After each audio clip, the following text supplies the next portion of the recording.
नमस्कार, मैं Jully Tiwari. Daily news में आप सभी का स्वागत है। तो चलिए नजर डालते हैं आज के कुछ मुख्य समाचारों पर। आमदार डॉक्टर बालाजी किनीकर ने अमरनाथ में पानी की बढ़ती समस्याओं पर जताई चिंता। पानी संकट के समाधान के लिए लिया बड़ा कदम। अमरनाथ शहर में पानी की बढ़ती समस्याओं पर आमदार डॉक्टर बालाजी किनीकर ने गंभीर चिंता व्यक्त की।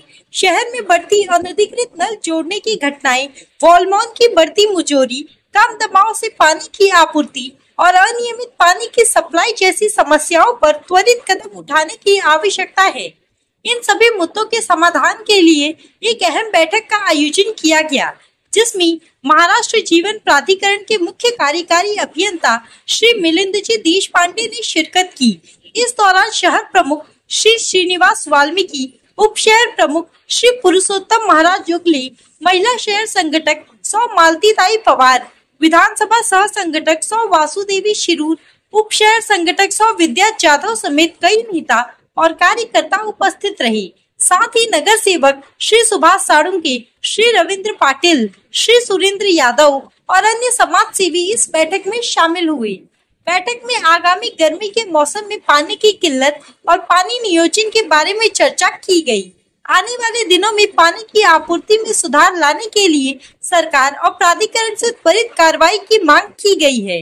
श्री मिलिंद जी देशपांडे ने यह आश्वासन दिया कि इस समस्या का समाधान शीघ्र किया जाएगा, ताकि अमरनाथ के नागरिकों को पानी की कोई समस्या न हो। इस बैठक के दौरान पानी की आपूर्ति की अनियमितता, कम दबाव और आगामी पानी कटौती जैसे मुद्दों पर गहन चर्चा हुई और अधिकारियों ने जल्द ही समाधान का आश्वासन दिया है। जी पाण्याची टंचाई आहे, काही विभागामध्ये 2 दिवसानंतर पाणी मिळतं, काही 1 दिवसाआड पाणी मिळतं, काही विभागामध्ये पाणी मिळतच नाही। या लोकांच्या तक्रारी सगळीकडे आहेत। सर्व नगरसेवक असतील, सर्व पक्षाचे नगरसेवक असतील, स्थानिक कार्यकर्ते असतील, यांची बोंब की बाबा आमच्या विभागामध्ये पाणी येत नाही अशी सर्वांकडे चर्चा आहे आणि लोकांची मागणी आहे। त्या अनुसार आज आम्ही एमजीपीचे सर्व अधिकारी या ठिकाणी बसून प्रत्येक विभागातील लोकांना विचारायला सांगितलं, माहिती घेतली। काही भागांमध्ये त्यांचे काही वायरमॅन असतील किंवा काही इंजिनियर असतील त्या भागातील, तर त्यांना स्ट्रिक्टली इन्स्ट्रक्शन केलेलं आहे।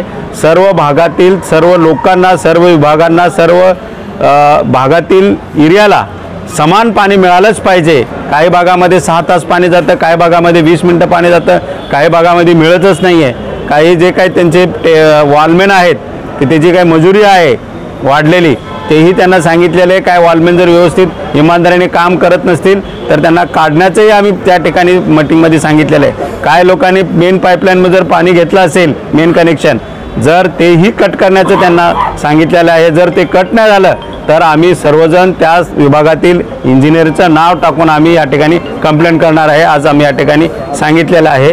राहणारे जे 2 महिने आहेत, त्या 2 महिन्यामध्ये त्यांचं काय नियोजन आहे ते आम्ही त्यांच्याकडून जाणून घेतलेलं आहे। त्यांनी आम्हाला सांगितलेलं आहे की पावसाळा जर लांबला तर त्याच्यावर तुम्ही काय नियोजन करणार आहात ते आम्हाला त्यांनी सांगितलेलं आहे।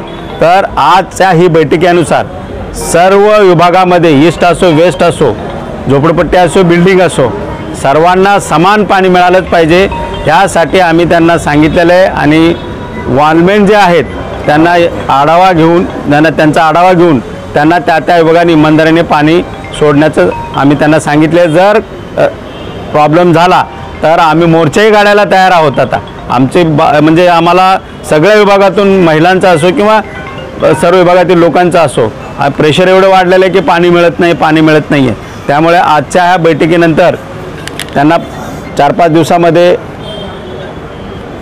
त्याचा म्हणजे नियोजन व्यवस्थित करून पाणी पुरवठा करा, हीच त्यांना आम्ही सांगितले। काय सांगाल, काय चर्चा झालेली आहे? आज आपले तालुक्याचे आमदार किनीकर साहेब यांनी आढावा बैठकीचं आयोजन केलेलं होतं। त्यामध्ये 2 मुद्द्यावर चर्चा झाली। जी आपली नवीन योजना मंजूर आहे तिचा आढावा घेण्यात आला, किंवा त्यामध्ये काय काम सुरू करण्यामध्ये काय अडचणी आहेत, कुठं काय प्रपोजल आणलेलं आहे, जागेची काय अडचण आहे, फॉरेस्टची काय अडचण आहे, याबद्दल आमची सविस्तर चर्चा झाली। त्यांनी तहसीलदार साहेबांना आणि वरिष्ठ अधिकाऱ्यांना फोन पण केले त्याबाबत, आणि ते लवकरच ते जागेचे प्रश्न जे आहेत ते मागे लावण्यासाठी आम्ही आज प्रयत्न केलेले आहेत।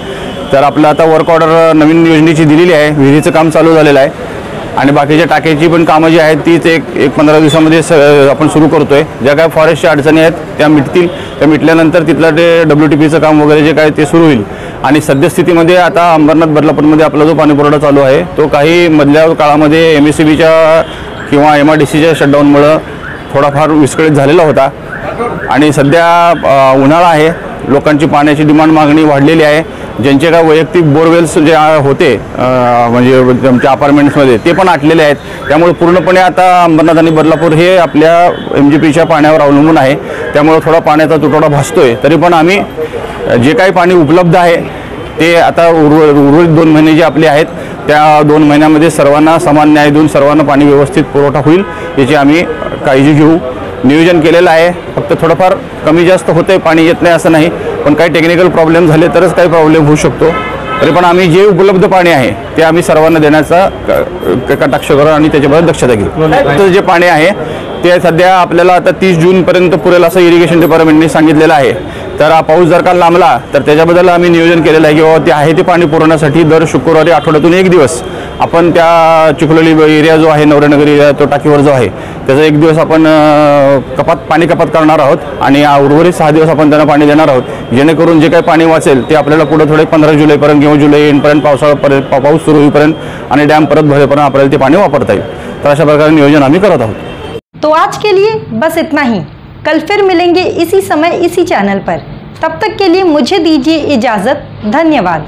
हमारे चैनल को सब्सक्राइब करें और बेल आइकन दबाना ना भूलें ताकि हमारी खबरें सबसे पहले आप तक पहुँचे.